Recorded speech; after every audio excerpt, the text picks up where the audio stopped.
Bakit nga ba 3 days o 3 araw ginagawa ang bacterial flushing sa ating mga lagang manok? So, simple mga kalahi kasi karamihan kasi ng mga dewormer mga kalahi na ating ginagawa magpurga sa ating mga sisiw, mga takman yan, stags o mga pullets man, o mga kahit anong manok mga kalahi. Lahat ng pagpurga kasi na ating ginagamit ay 3 days ang kanilang withdrawal. So, ibig sabihin 3 araw silang nag-withdraw yung mga kanilang mga enteroparasites, 3 araw nilang binibidro yung mga kalahi. So, that's why 3 araw din tayo nagbabacterial flushing para during withdrawal ng mga dewormer mga kalahi.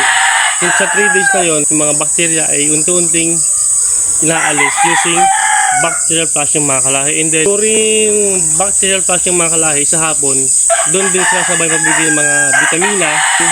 Medyo stress natin mga manok yung mga kalahi, kaya bibigay tayo ng mga vitamina. 3 araw din mga kalahi. So yun yung reason kung bakit 3 araw ginagawa ang bacterial flushing, kasi 3 araw din ang withdrawal ng dewormer. Yun ang mga kalahi. Thank you for watching.